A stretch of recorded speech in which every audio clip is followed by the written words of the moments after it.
সম্মানিত কলেজের বন্ধুগণ, আসসালামু আলাইকুম। দূরে কাছে দেশে অথবা দেশের বাইরে থেকে প্রিয় বন্ধুরা ঠিক এই মুহূর্তে যেখান থেকে বাস্তব জীবনের গল্প শোনার জন্য আমার সাথে জয়েন করেছেন আমি আপন। আর যে আপন জীবনের গল্পের 848তম পর্বে আপনাকে বরাবরের মতো স্বাগতম জানাচ্ছি। বন্ধুরা, আজ আমি আপনাকে শোনাবো রংপুরের ছেলে মোহাম্মদ বাবর হোসেনের জীবনের হৃদয় কাঁপানো চরম শিক্ষণীয় এক বাস্তব জীবন কাহিনী। বন্ধুরা, আজকের গল্পের টাইটেল যে ছেলের অবৈধ সন্তানের বাবা হলাম আমি। খুবই হৃদয় বিদারক একটা ঘটনা। আমি যখন এই অনুষ্ঠানগুলো প্রচার করি, আপনারা অনেকেই কমেন্ট করেন যে আপন ভাই, দুনিয়াতে মানুষ কি এত বোকাও আছে? এটাও কি সম্ভব? আমার এই গল্পটা বিশ্বাস হয় না। দেখেন, আজকে সকালবেলা ঘুম থেকে ওঠার পরে সিআইডির একটা ফ্রেশ কনফারেন্স আমি দেখেছিলাম। হয়তো আমার এই গল্পটা প্রচার হওয়ার পরে অনেকেই নিউজটা দেখবেন। সেখানে দেখেছিলাম যে তারা ফ্রেশ কনফারেন্সে বলেছে, সিআইডির কিছু গ্রুপ, যে তারা বাংলাদেশি একজন প্রতারককে ধরেছে। এই লোকের সাথে প্রতারণা কীভাবে হয়েছে বলি। বাংলাদেশের 40 বছর বয়সী একটা যুবক, তার সাথে পরিচয় হয় মেবি সুইজারল্যান্ডের কোনো এক নাগরিকের। সুইজারল্যান্ডের যে নাগরিকের সাথে পরিচয় হয়, সুইজারল্যান্ডের ওই নাগরিক পেশায় একজন ব্যাংক কর্মকর্তা। তো বাংলাদেশের 40 বছরের ওই যুবকের সাথে তার খুব ঘনিষ্ঠ একটা সম্পর্ক হয়।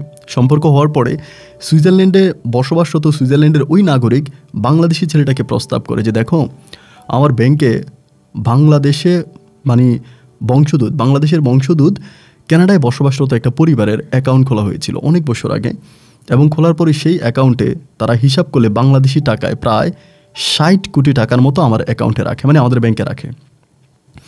তো যেই লোকের নামে নমিনি দেওয়া হয়েছিল, সেই লোকটা সহ অ্যাকাউন্টটা যার, পুরোটা পরিবারে মারা যায়, কোনো একটা কবলে মারা যায় তারা দুর্ঘটনায়।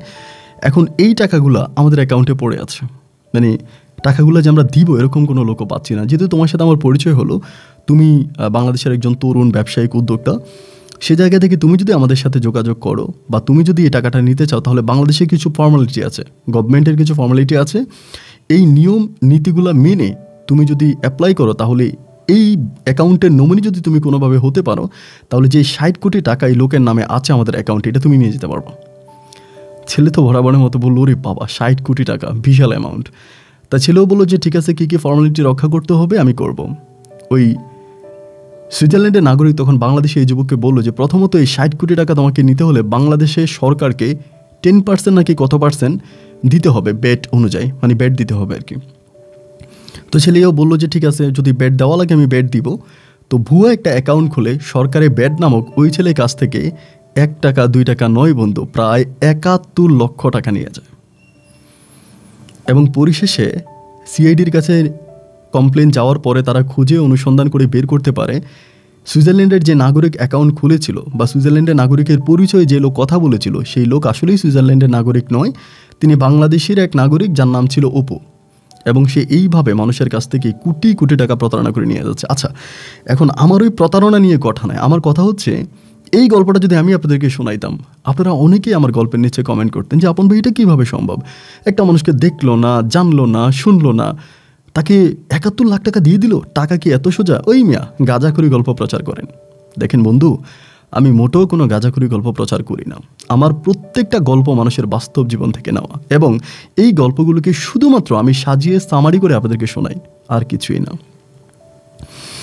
তো যাই হোক, বিশ্বাস অবিশ্বাস এটা পুরোটাই আপনাদের ব্যক্তিগত ব্যাপার, বাট আমার তরফ থেকে রিকোয়েস্ট থাকবে যে প্রতিটা গল্প থেকে আপনারা কোনো না কোনো কিছু শেখার জন্য চেষ্টা করেন।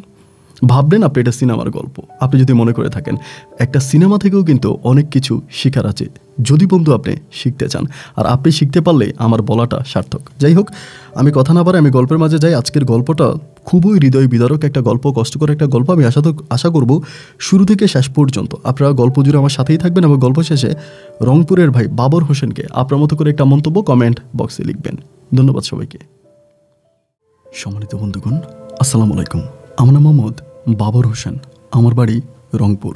বন্ধুরা, আমি আমার জীবনের গল্পটা শুরু করার শুরুতে আপনাদেরকে আমার পরিবারের ব্যাপারে জানিয়ে রাখি। আমার পরিবারে আমি রয়েছে আমার মা সহ আমার নানা নানি, তাছাড়া রয়েছে আমার বড় 2 জন মামা। আমার কোনো খালামণি নেই কোনো আমার ভাই বোন। বাবা সম্পর্কে যতটুকু জানি ঠিক ততটুকুই বলি। ছোটোবেলা থেকে আমি আমার নানু বাড়িতেই বড় হই এবং বড় হবার পরে একটা পর্যায়ে জানতে পারি আমার মায়ের সাথে যে লোকটার বিয়ে হয়, যিনি আমার বাবা ছিলেন, তিনি যথেষ্ট পরিমাণের নেশাগ্রস্ত একজন মানুষ ছিলেন। 24 ঘন্টা নেশা করতো এবং কোনো রকমের কামাই রুজি করতো না। নেশাগ্রস্ত অবস্থায় সে আমার মায়ের গায়ে হাত তুলতো এবং জায়গায় সম্পত্তি বিক্রি করতো। আমার নানা ভাইয়ের কাছ থেকে আমার মাকে মেরে যৌতুকে টাকা নিয়ে যেত। এভাবেই এই লোকটা কাজকাম করতো, যেগুলা কোনোভাবে আমার মা মেনে নিতে পারতেছিল না। এরকম করতে করতে ওই লোকের সাথে আমার মা প্রায় 3 বছরের মতো সংসার করে এবং 3 বছর সংসার করার পরে একটা সময় আমার মা প্রচুর পরিমাণের হাঁপিয়ে ওঠে। এই লোকের সাথে সংসার করা আমার মায়ের পক্ষে আর কোনোভাবেই সম্ভব হচ্ছিল না। এক পর্যায়ে আমার মা আমাকে কোলে করে আমার ওই বাবার বাড়ি থেকে আমার নানু বাড়িতে চলে আসে এবং নানু বাড়িতে আসার পরে আমার মায়ের উপর যে অত্যাচার হতো, সে অত্যাচারের চিহ্নগুলো যখন আমার নানা নানি আর মামাদেরকে দেখানো হয়, তারা তখন সিদ্ধান্ত নিল এবং আমার মাকে বলল, একটা কাজ কর, তাহলে তোর আর ওখানে যাওয়ার দরকার নেই। যেহেতু তোর উপরে এত পরিমাণে অত্যাচার অবিচার করে, তোর গায়ে হাত তোলে, এভাবে মারে পশুর মতো, তাহলে আর ওখানে যেতে হবে না। আমার মাও কিন্তু মাশাআল্লাহ দেখতে শুনতে যথেষ্ট ভালো ছিল, সুন্দরী ছিল। এরপরে আমার মা আমাকে বুকে নিয়ে আর আমার বাবার বাড়িতে গেল না। বাবার বাড়িতে না গিয়ে আমার নানু বাড়িতেই থেকে গেল। আমার নানা নানি আমার মামারা দুমুঠো ভাত খাইয়ে কোনোরকম আমার মাকে একটু একটু করে তাদের বাড়িতে রাখে। এমন করতে করতে অনেক অংশেই আমি বড় হয়ে যাই, অনেকটা বড় হয়ে যাই।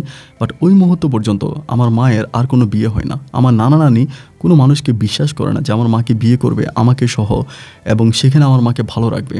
এই জন্য তাদের কোনো দিক থেকে বিশ্বাস থাকে না। যদিও অনেক বিয়ের প্রপোজাল আমার আম্মুর জন্য আসতো, কিন্তু আমার নানা নানি আমার আম্মুকে বিয়ে দিতে চাইতো না। তাদের মতে তাদের প্রতি একটা মানুষের প্রতি একটা অবিশ্বাস ঢুকে যায় যে কোথাও বিয়ে দিলে একইভাবে হয়তো আমার মেয়েটাকে আগের মতোই নির্যাতন করবে, অত্যাচার করবে, মারবে। এই জন্য আমার নানা ভাই বিয়ে দিতে চাইতো না। এরকম করে সময়গুলো কাটতে কাটতে একটা সময় আমার বয়স তখন প্রায় 5 থেকে 6 বছরের কাছাকাছি। তো 5-6 বছর বয়সে কিন্তু আমি মোটামুটি অনেকটাই বড় এবং আমি ওই সময় মাদ্রাসায় পড়াশোনা করতাম। আমার নানা ভাই আমাকে আমার ওই নানু বাড়ির একটা মাদ্রাসায় ভর্তি করেতে আমি মাদ্রাসায় পড়তাম। একদিন আমার নানু বাড়িতে একটা মাহফিল হয়, অনেক বড় একটা মাহফিল হয়। এটা প্রায় প্রতি বছরে হয়ে থাকে। দূর দূরান্ত থেকে অনেক বড় বড় বুজুর্গরা ওই মাহফিলে উপস্থিত হয় এবং তারা দিনের কথাবার্তা বলে, ইসলামিক আলোচনা করে। তো ওই মাহফিলটা যখন হয় তার প্রায় 2 থেকে 3 দিন আগেই আমাদের পুরো গ্রামে এই মাহফিলের জন্য চাঁদা কালেকশন করতে শুরু করে এবং এই মাহফিলটা সম্পূর্ণভাবে তত্ত্বাবধান করে আমার নানা। আমার নানার তত্ত্বাবধানে এই মাহফিলটা হয় এবং মাহফিলের যে মাওলানাগুলো আসে তারা প্রত্যেকে আমার নানার বাড়িতে খাওয়া দাওয়া করে, মানে আমার নানার ঘরে খাওয়া দাওয়া করে এবং সেখান থেকে তারা মাহফিলে উপস্থিত হয়। যাই হোক, আলহামদুলিল্লাহ আমার নানা এত বড় একটা মাহফিল করে বলে আমাদের অত্র এলাকাতে আমার নানার অনেক পরিচিতি। সবাই আমার নানাকে অনেক সম্মান করে, শ্রদ্ধা করে এবং ভালো একজন মানুষ হিসেবে চিনে। এই পরিচিতিটা শুধুমাত্র ওই মাহফিলের মাধ্যমেই পায়। যাই হোক, এরকম করতে করতে একজন মাওলানা আমাদের বাড়িতে আসে। তো ওই মাওলানাটা অত বড় কোনো মাওলানা না, আবার একদম ছোটও না, মিডিয়াম লেভেলের কিছু মাওলানা হয় না যারা রাত 8টা-9টা বাজে মাহফিলের বক্তৃতা দেয় বা ওয়াজ করে, 7টা-8টা বাজে মাইক ধরে, এই টাইপের একজন মাওলানা। তো ওই মাওলানাটা মোটামুটি অনেকটাই ইয়াং ছিল, প্রায় মধ্যবয়স্ক থেকে একটু ইয়াং।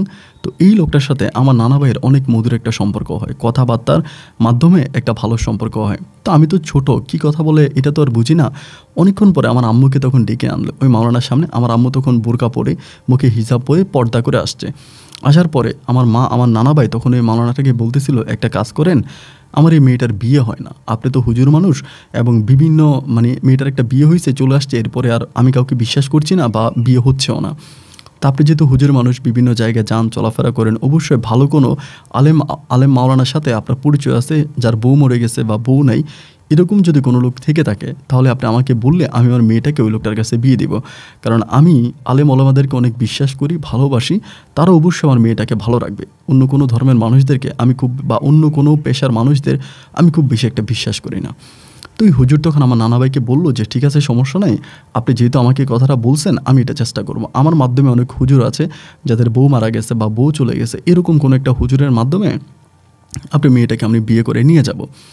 এই কথা বলে হুজুর তখন ওয়াজ করলো এবং ওয়াজ শেষে হুজুর চলে গেল। তার 2 দিন পরেই হঠাৎ করে সময় আমার আম্মুর বিয়ে। তা আমি তো ছোটো মানুষ, আম্মুর বিয়ে, সবাই অনেক মজা মাস্তি করতেছে, আম্মুর বিয়ে হবে, আমিও তখন অনেক নাচানাচি করি, সুন্দর কাপড় চোপড় পরি, যে আমার আম্মুর বিয়ে। এখন বিয়েটা আদৌ হবে কার সাথে এটা তো আর জানি না, কার সাথে আমার আম্মুর বিয়ে হবে। তো নানা ভাইয়ের সাথে কথা জিজ্ঞেস করি যে নানা ভাই, আমার আম্মুর যে বিয়ে হবে, আম্মুর বিয়ে হবে কার সাথে, কে কার সাথে হবে? আমার নানা ভাই তখন আমাকে বললো যে তোর মনে আছে ওই দিন যে একটা হুজুর আসছিল আমাদের বাড়িতে? আমি বললাম হ্যাঁ মনে আছে তো। এবং হুজুরের সাথে আমি অনেকক্ষণ ধরে কথা বললাম না যে তোর আম্মুকে এনে হুজুরকে দেখাইলাম। আমি বললাম হ্যাঁ ঠিক আছে। আমার নানা ভাই আমাকে বলে ওই হুজুরটার কাছে তোর আম্মুকে বিয়ে দিব। এটা বলার পরে আমি তখন নানা ভাইকে বললাম যে তাইলে কিন্তু ওই হুজুরকে আমি বাবা ডাকবো না। আমার নানা ভাই বলে কেন বাবা ডাকবি না কেন? আমি বললাম যে না, হুজুরে বয়স্ক মনে হয়, আমার দাদার বয়সী মনে হয়, আমি ওনাকে কেন বাবা ডাকবো? তো আমার নানা ভাই আমাকে বলে যে না, খবরদার, ওনাকে বাবা ডাকতে হবে এবং তিনি তোর আম্মুকে পছন্দ করছে, তিনি বিয়ে করবে। যাই হোক, এরপরে মোটামুটি পারিবারিকভাবে আনন্দ ফুর্তি করে আমার আম্মুর তখন বিয়ে হয়ে যায়। এবং বিয়ে হয়ে গেলে পরে আমার আম্মু ওই হুজুরের বাড়িতে আমাকে নিয়ে যায়। ওই বাড়িটা ছিল একটা মাওলানা বাড়ি এবং ওই এলাকার সমস্ত মানুষগুলো যথেষ্ট পরিমাণের ভালো, মানে এত ভালো আসলে বলার মতো না, যথেষ্ট ভালো।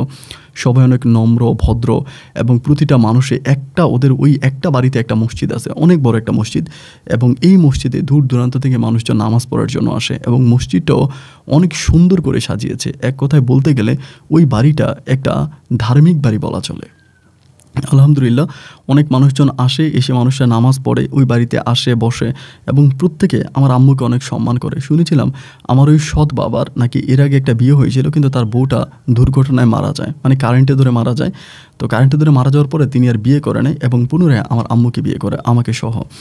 তা আমি তখন ওই পরিবারে থাকতেছি, আমাকে সবাই আদর করে। আমি যে ওনার সৎ ছেলে ওই হিসাবে কিন্তু কেউ দেখে না, প্রত্যেকে আমাকে অনেক আদর করে, ভালোবাসে, অনেক বেশি ভালোবাসে। এরকম করতে করতে আমি অনেকটাই বড় হই এবং অনেক বড় হবার পরে একটা পর্যায়ে আমি জানতে পারি যে আমার মা আর কখনো সন্তান হতে পারে, মানে আমার মায়ের ঘরে আর কখনো সন্তান আসবে না। এবং সন্তান না আসার বড় কারণ ছিল আমার বাবা, মানে যিনি আমার জন্মদাতা পিতা, সে নাকি আমার মাকে রাতের বেলায় এটা ওইটা মাদক জাতীয় এটা ওইটা এনে জোর করে খাওয়াইতো, আমার মা খেতে চাইতো না। এবং সেই জায়গা থেকে আমার মায়ের একটা বড় ধরনের রোগ হয়ে যায় এবং সেই রোগের থেকে শুরু করে আমার মার কখনো সন্তানাদি হবে না।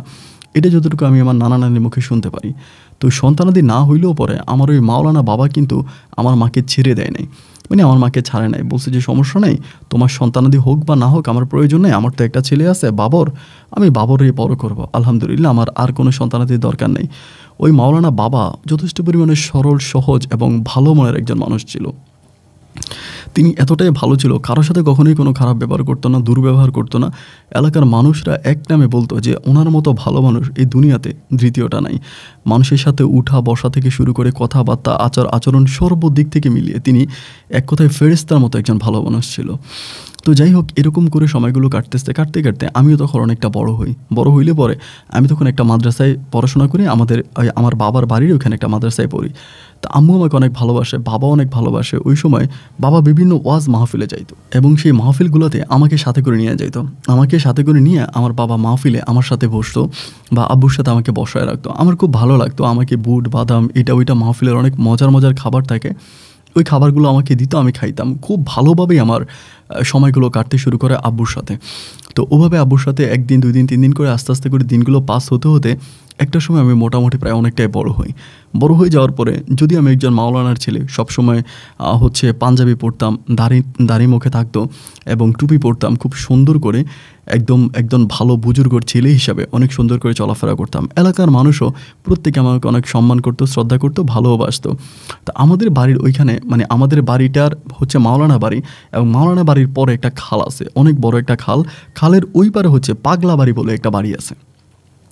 তো সেই বাড়িটা পাগলা বাড়ি বলতে ওই বাড়ির প্রায় সব মানুষের মাথায় গরম, মানে প্রত্যেকটা বাড়ির মাথায় গরম, কেউ কাউকে মূল্যায়ন করে না এবং তারা কথায় মানুষের সাথে মারামারি লেগে যায়, কথায় মানুষের সাথে মারামারি করে এবং তারা অনেকগুলো মার্ডারও করছে, এরকমও তাদের নামে মামলা টামলা আছে। মানে প্রত্যেক এলাকার মানুষজন এই বাড়িটাকে অনেক ভয় পায়।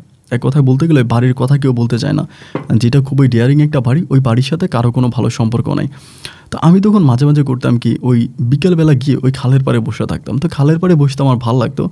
তা খালের পাড়ে বসে আছি, একদিন হঠাৎ করে ওই খালে আবার নৌকা চলে, তা নৌকা দিয়ে কয়েকটা মেয়ে ওই পাগলা বাড়ির ওই দিক থেকে এই দিকে আসতেছে, মানে আমাদের পাড়ার দিকে আসতেছে। তো সচরাচর কিন্তু পাগলা বাড়ির মেয়েরা আমাদের এদিকে আসে না, বাট এই মেয়েগুলো আসতেছে দেখে আমি তখন একটু দাঁড়াইলাম, দেখলাম যে 5-7টা মেয়ে নৌকা থেকে নামছে, অনেক নৌকাটা বড়, 5-7টা নামছে। নামার পরে আবার এই পাড়ের ভিতরে একটা দিঘির মতো আছে, মানে খালের সাথে একটা দিঘি আছে, ছোট, অত বড় না। ওই দিঘিতে আবার ধরেন আপনার শাপলা ফুল ফুটে আছে। তো এই শাপলা নেওয়ার জন্য মেয়েগুলো সবগুলো নামছে। নামার পরে ওরা আবার ওই শাপলা ছিঁড়ে নিয়ে যাইতেছে। তো নিয়ে যাইতেছে পরে আমি ওখানে দাঁড়াইলাম, কিন্তু শাপলা একটা মানুষে কিন্তু এখানে শাপলা লাগাইছে এবং তিনি শাপলা কিন্তু বিক্রি করে, মানে শাপলার যে নিচের ইয়েটা হয় শাপলাটা, ওইটা কিন্তু তিনি বিক্রি করে। এখন নিয়ে চলে যাচ্ছে, পর আমি মেয়েগুলোকে দাঁড়াও করাইলাম যে তোমরা যে এগুলো নিয়ে যাচ্ছ এটা তো ঠিক না, এবং তোমরা এগুলো নিয়ে যাচ্ছ এটা তো খুব খারাপ, তোমরা কেন নিয়ে যাচ্ছ? এটা তো একটা মানুষের জমি এবং সে হচ্ছে এখানে শাপলাগুলো লাগাইছে, তোমরা তাকে জিজ্ঞেস করা ছাড়া এগুলো নিয়ে যাচ্ছ, এটা তো ভালো না, এটা তো অন্যায়, শাপলাগুলো দিয়ে যাও। তো আমি শাপলাগুলো নেওয়ার জন্য খুব টানাটানি করি, বাট মেয়েগুলো দৌড়ে শাপলা নিয়ে চলে যায়। তো যাই হোক চলে যায়, এটা এখানেই কিন্তু সমাধা। ওই দিন কেটে গেল। পরের দিন বিকেলবেলা আমি একইভাবে ওই খালের পাড়ে আবার বসে আছি। তা বসে থাকা অবস্থায় ওই পার থেকে এই নৌকা দিয়েই 2-3টে ছেলে আসে পাগলাবাড়ি থেকে, এসে আমাকে বলে এই তোর নাম কি রে? আমি বললাম যে আমার নাম বাবর। বলে তুই কি মাওলানা বাড়ি নাকি? আমি বললাম হ্যাঁ।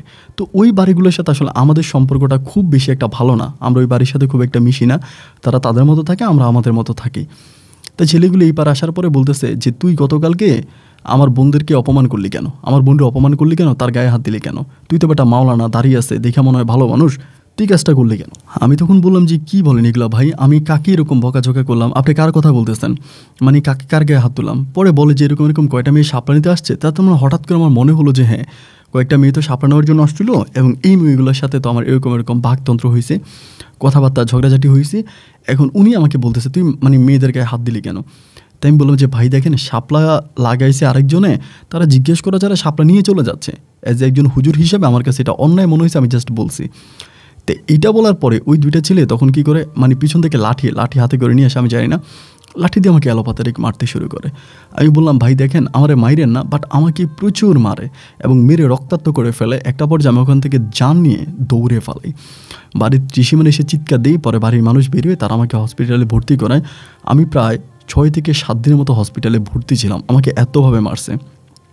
যদিও এটা নিয়ে আমার আব্বা অনেক মামলা টামলা অনেক ঝামেলা করছে, ওই পাগলাবাড়ির অনেক মানুষকে জেলে দিছে বা অনেককে ধরাই দিছে, এবং তখন থেকে পাগলাবাড়ির সাথে আমার আব্বার আরও একটা মানে আগে থেকে তো শত্রুতা আমি ছিল, সেই থেকে আমার আব্বার সাথে পাগলাবাড়ির শত্রুতা আমি আরও বেড়ে গেল। ওইখান থেকে কিছু মানুষকে আমার আব্বা জেলে টেলে দিছে, তাদেরকে নিয়ে গেছে। পরে তার প্রায় 20-25 দিন পরে আমি আবার ওই খালের পাড়ে গিয়ে বসে থাকতাম, কারণ ওই খালের পাড়টা আমার কাছে খুব ভালো লাগতো, মানে সময় কাটানোর জন্য দেখার মতো খুব সুন্দর একটা পরিবেশ ছিল, মানে আমার ভিতর থেকে অনেক শান্তি লাগতো ওখানে গিয়ে বসে থাকলে। তো ভিতরে শান্তির অনুভবের জন্য আমি ওখানে গিয়ে বসে থাকতাম আলহামদুলিল্লাহ। তো সেদিন আমি ওইখানে বরাবর মতো গিয়ে বসে আছি, আর বসে থাকা অবস্থায় ওই দিন একটা মেয়ে শুধুমাত্র নৌকা দিয়ে আসে, এবং ওই মেয়েগুলোর মাঝে একটা মেয়ে ছিল, যে মেয়েটা আমার সাথে খুব বেশি একটা কথা বলে না, দূরে ছিল, লম্বা করে শ্যামবরণ একটা মেয়ে। ওই মেয়েটা তখন নৌকা দিয়ে আসে। মেয়েটাকে দেখে কিন্তু আমি ভয় পেয়ে যাই যে এর আগের দিন এরকম একটা ঘটনা ঘটলো, এখন আবার আমাকে ধরে টরে মাইট দেয় কি না, ওই ভয়টা কিন্তু ঢুকে। তা মেয়েটা তখন আমার কাছে আসলো, এসে আমাকে বলতেছে যে বাবর ভাই, আমি না আপনার কাছে ক্ষমা চাওয়ার জন্য আসছি। আমি তখন বললাম কেন, আমি কী এমন মানে আপনি কী এমন অন্যায় করছেন যে আমার কাছে ক্ষমা চাইতে হবে? পরে বলে ওই দিন আমার চাচাতো ভাইয়েরা আমার ভাইয়ের এসে আপনাকে অনেক মারছে, আপনি প্লিজ আমাদেরকে মাফ করে দেন, এবং আমার চাচাতো ভাইদেরকে আপনার আব্বাকে বলে একটু ছুটানোর ব্যবস্থা করে দেন। তা না, আমি তখন বললাম যে তাইলে ওরা আমাকে মারলো, আমি তো কোনো অন্যায় করি নাই। বলে হ্যাঁ করেন না, এই জন্য আমি আপনার কাছে ক্ষমা চাই। পাগলাবাড়ির মানুষ তো আমরা, মাথা আমাদের সবসময় গরম থাকে, তা আপনার কাছে একটা অনুরোধ, আপনি দয়া করে মেহেরবানি করে আমার ভাইদেরকে একটু ছাড়ার ব্যবস্থা করেন, আপনার আব্বাকে একটু বলে। আমি বললাম আচ্ছা ঠিক আছে, সমস্যা নাই, আমি আমার আব্বুকে বলবো। যেহেতু এরকম একটা মেয়েটা আমার কাছে মাপ চাইছে, মেয়েটা তখন চলে গেছে। তো মাগরিবের নামাজ পড়ে আমি আর আব্বা তখন মসজিদে বসে আছি। তাই না, আমি আব্বারে বললাম যে আব্বা, এই ঘটনা ওই মেয়েগুলোর সাথে তো আমার কোনো কিছু হয় নাই, তো ক্ষমা তো হচ্ছে পরম ধর্ম, তুমি একটা কাজ করো, পাগলাবাড়ির ওই লোকগুলোকে ক্ষমা করে দিয়ে তাদেরকে ওখান থেকে নিয়ে চলে আসো, মানে তাদেরকে ওই জেলে রাখো না, নিয়ে চলে আসো। আমার আব্বা আমার কথা শুনে বললো কেন, তুই কি তাদেরকে ক্ষমা করে দিচ্ছিস? আমি বললাম হ্যাঁ বাবা, আমি আমার মন থেকে ক্ষমা করে দিচ্ছি, তুমিও ক্ষমা করে দাও, আল্লাহ তাদেরকে ক্ষমা করে দেখ, তাদেরকে তুমি ছুটে নিয়ে আসো। এই বলার পরে আমার আব্বু তখন বলতেছে আচ্ছা ঠিক আছে, সমস্যা নেই, আমি তোর কথা রাখবো। পরের দিন সকালবেলা আমার আব্বু আমার কথা মতো থানাতে গিয়ে মামলাটা উঠে নেয় এবং পাগলাবাড়ির ওই লোকগুলোকে থানা থেকে ছুটে নিয়ে আসে। যাই হোক, তারা তখন তাদের মতো করে বাড়িতে চলে যায় এবং আমার আব্বু তখন বাড়িতে আসে। তো আসার পরে বিষয়টা এখানেই কিন্তু শেষ হয়ে গেল। এরপরে আমি পুনরায় যখন আবার ওই খালের পাড়ে গেলাম, এরপর দেখলাম যে ওই মেয়েটা আমার কাছে আবারও আসছে। আসার পর আমাকে বলতেছে যে হুজুর কিছু মনে করেন না, আপনি তো একজন হুজুর মানুষ, আপনার আব্বা একজন মাওলানা, আপনি যে আমাদের উপকার করছেন এটা তো আসলে মানে আপনার কাছে আমরা চিরঋণী, মানে আপনার কাছে চিরঋণী, এবং এই ঋণ কখনো পরিশোধ করা যাবে না।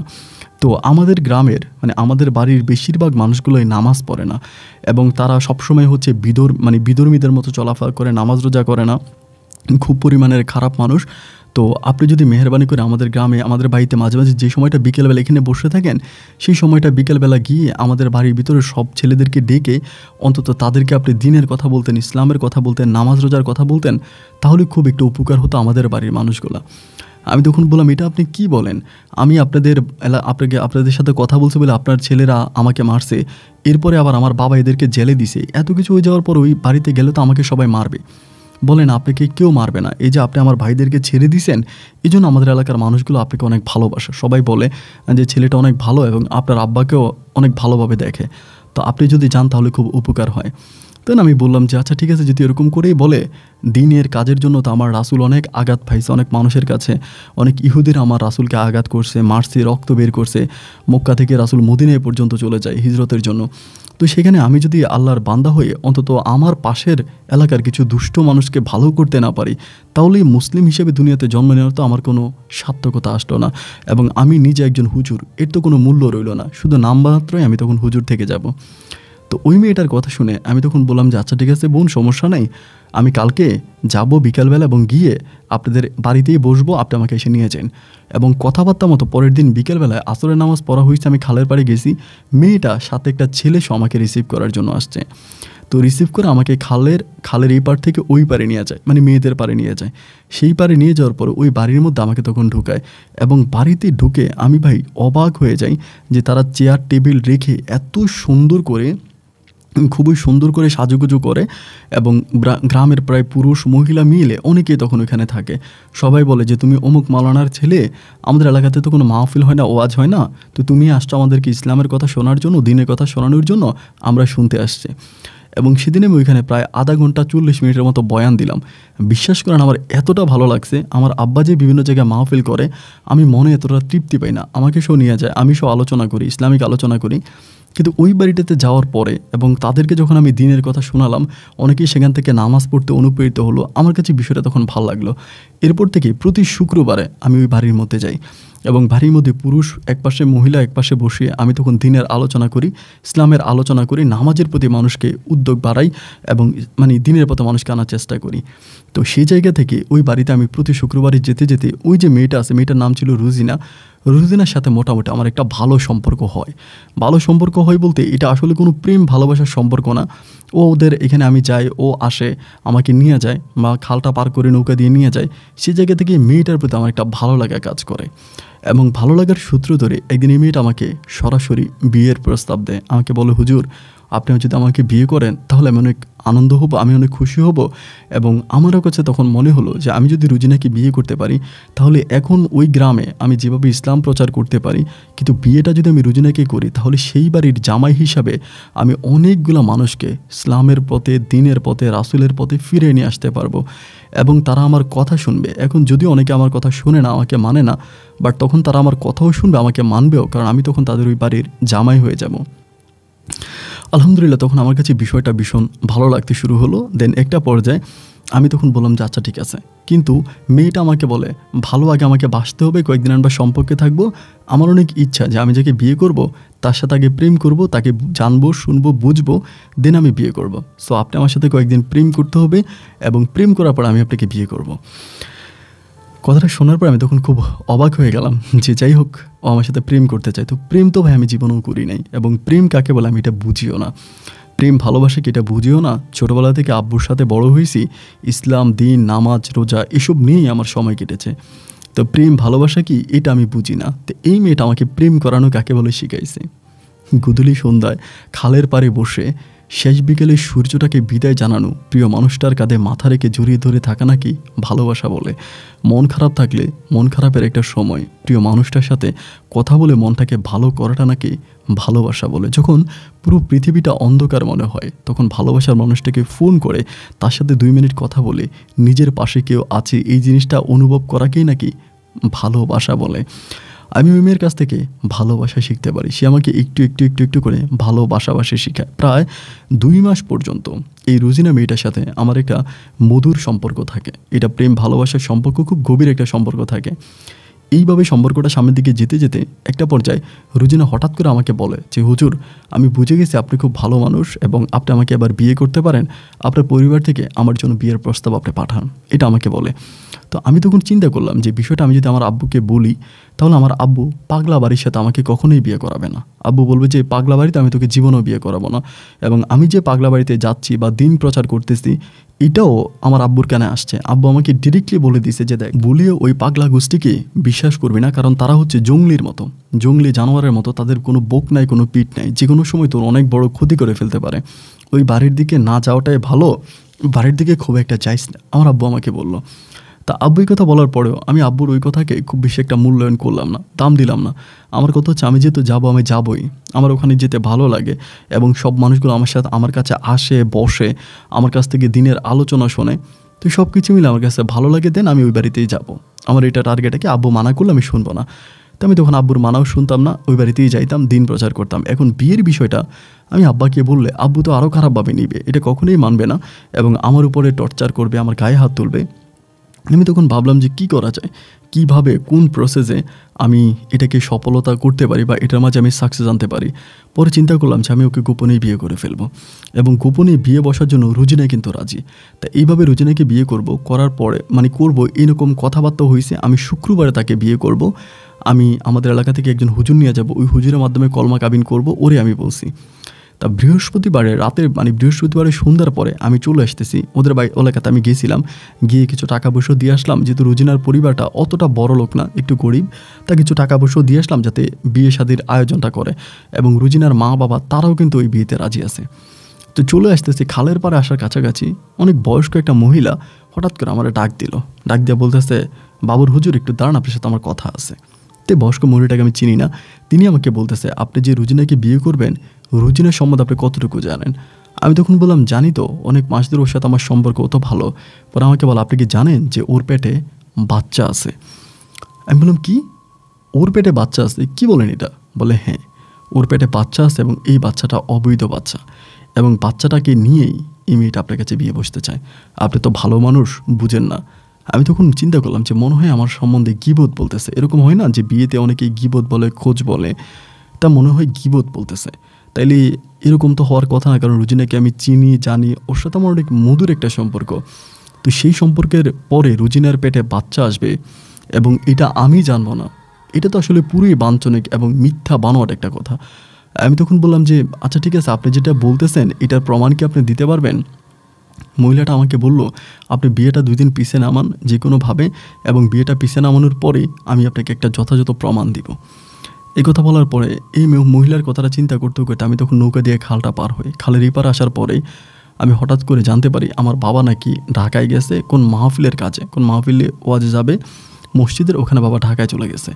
তো বাবা ঢাকায় গেছে জানতে পারার পরে তখন বাড়িতে আসছি। আসার পরে আমি হুজুর মানুষ কিন্তু কখনোই মিথ্যে বলি নাই, ওই দিন ফার্স্ট টাইম একটা মিথ্যা বলি।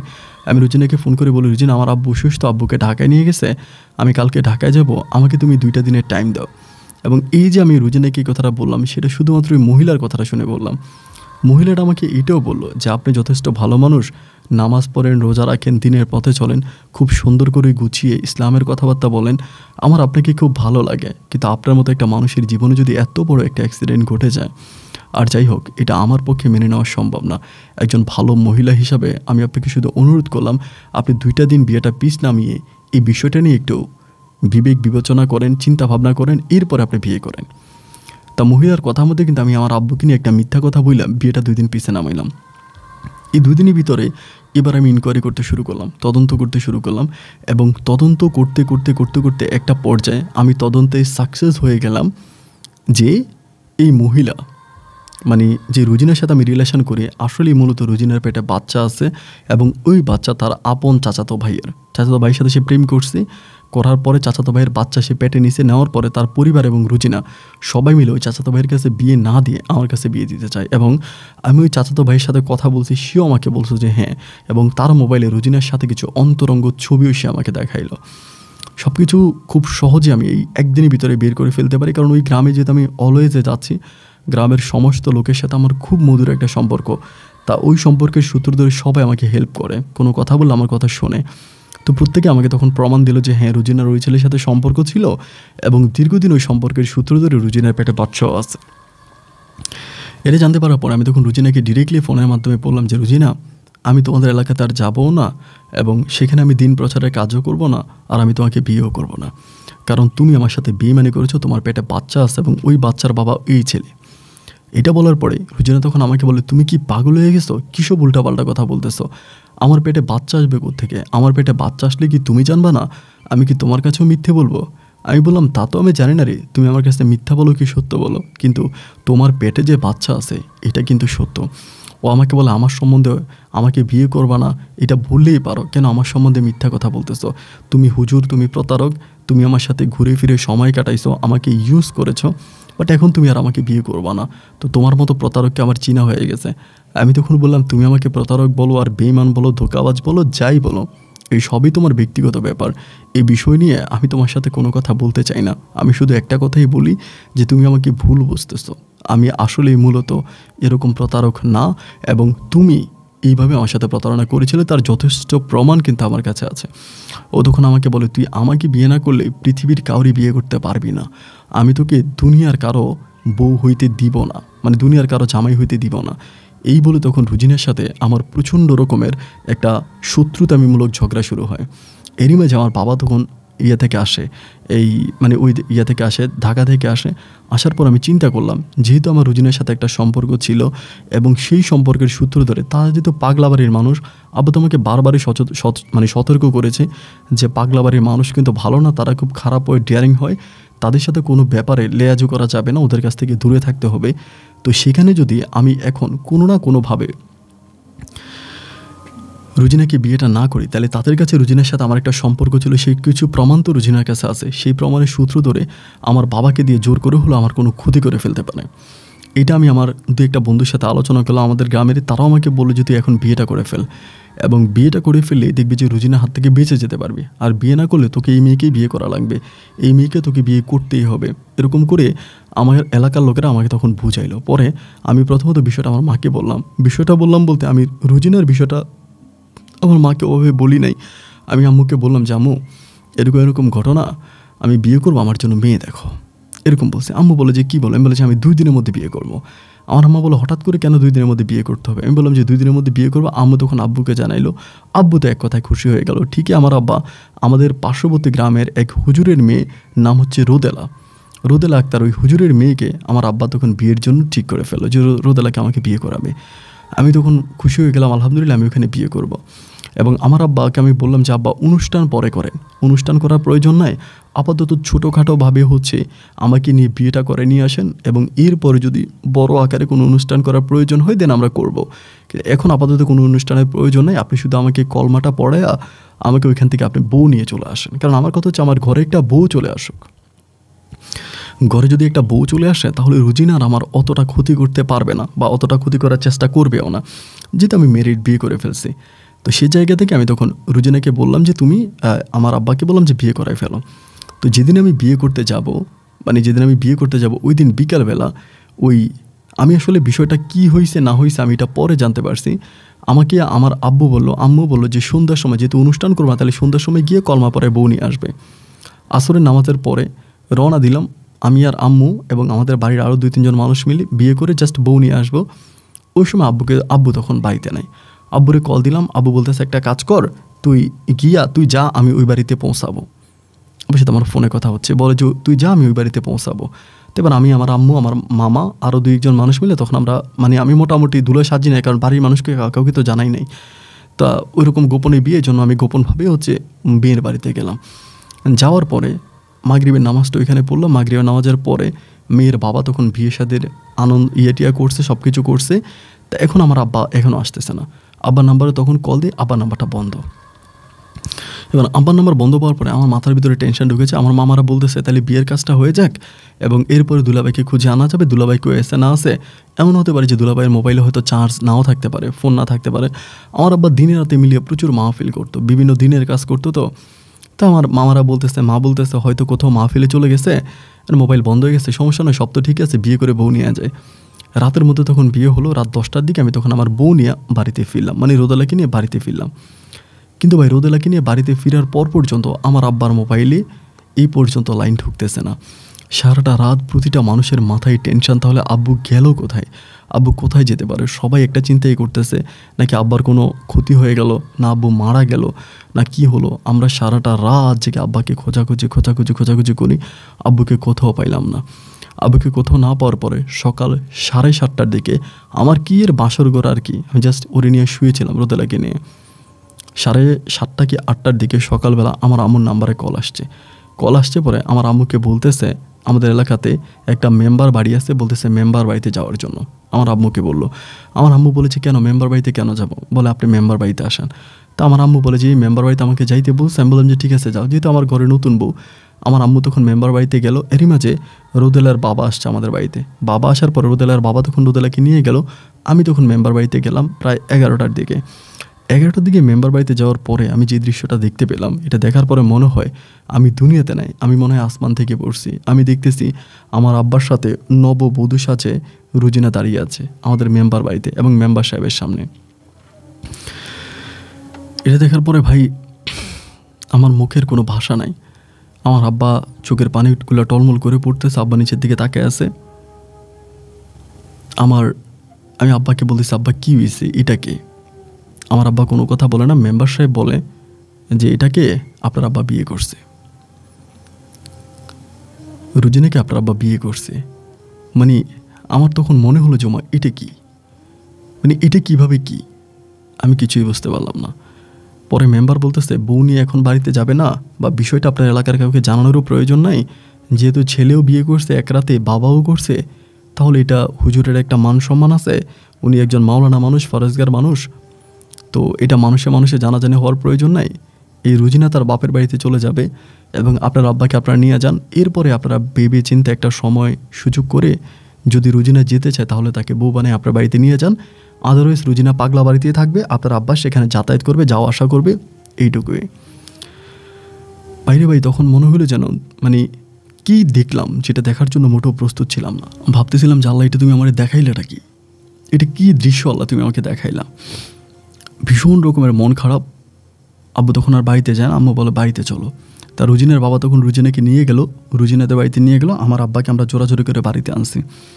সারাটা দিন কেটে গেল, আব্বু এক গ্লাস পানি মুখে দিল না। আব্বুর মন ভীষণ খারাপ। এদিক দিয়ে আমি বিয়ে করছি, এই দিক দিয়েও অনেকেই আব্বুকে নিয়ে একটা মানে কানাঘেঁচড়া করতেছে যে ছেলেকে বিয়ে করাইলো, আমাদেরকে জানাইলো না, কোনো অনুষ্ঠান করলো না, আমাদেরকে বললো না, আমরা কি এই ছেলের আত্মীয় স্বজন না, আমাদেরকে বলা ছাড়া কেন বিয়ে করালো। মানে সবার উপরে, মানে সবাই আমার আব্বার উপরে ক্ষিপ্ত। তারপরে এরকম একটা ঘটনা। দুপুর গেল, বিকেল গেল, সন্ধ্যার পরে আমি তখন কি আব্বাকে জড়াই ধরেই আমাকে আব্বু আমি তোমাকে ভালো করেই চিনি, তুমি জীবনেও রুজিনাকে বিয়ে করতে পারো না, ঘটনাটা কি হয়েছে তুমি আমাকে সেটা বলো। আমার আব্বা তখন আমার দিকে তাকিয়ে বলে তোর পাপ আমি কাঁধে নিলাম। আমি তখন বললাম যে তুমি আমার পাপ কাঁধে নিলাম, মানে এটা কী ধরনের কথা বলো, আমি কি পাপ করলাম যে পাপ তুমি কাঁধে নিলা। আমার আব্বা বলে তুই রুজিনার পেটে বাচ্চা দিয়া কি করে রোদেলাকে বিয়ে করতে পারলি, আমি কি তোকে এই শিক্ষা দিয়েছিলাম? আমি তখন বললাম রুজিনার পেটে আমি বাচ্চা দিয়েছি, এটা তোমাকে কে বললো বাবা? আমার আব্বা বলে তাহলে রুজিনা প্রেগনেন্ট হলো কী করে? আমি তখন বললাম রুজিনা কীভাবে প্রেগনেন্ট হয়েছে এটা তো আমি জানি না। আমার আব্বা বলে রিলেশন করলি তুই, প্রেম করলি তুই, তা রুজিনার পেটে বাচ্চা হইলো এটা তুই জানোস না, এটা তুই দায়বার নিবি না? রুজিনার পেটে বাচ্চা হইছে বইলাই, রুজিনাকে বিয়ে করতে হবে বইলাই তুই তাড়াহুড়া কইরা তুই তাড়াতাড়ি রোদেলাকে বিয়ে করে ফেলছিস, কারণ তা না হলে তোকে রুজিনাকে বিয়ে করতে হবে। আমি তখন আব্বাকে বললাম যে আব্বা তুমি এটা কী ধরনের কথা বলো, তুমি কি সত্যিটা জানো? আমার আব্বা বলো আমার সত্যি জানার কোনো প্রয়োজন নাই, ওদের মোবাইলে তোর সাথে রুজিনার সব কিছু আমি দেখেছি। আমি তখন বললাম ভালো কথা, তোমার কথাই আমি মানলাম যে রুজিনার পেটে যে বাচ্চা ছিল এটা আমার বাচ্চা, তো রুজিনার পেটের ওই বাচ্চা আমার বাচ্চা যদি হয়ে থাকে, আমার বাচ্চা সহ আমার বউকে তুমি কিভাবে বিয়ে করো বাবা? আমার আব্বা বলে আমি বিয়ে করি নাই। আমি বললাম তুমি যদি বিয়ে না করো তাহলে ওইখানে বিয়ের কথাটা উঠলো কেন মেম্বার বললো যে তুমি বিয়ে করছো?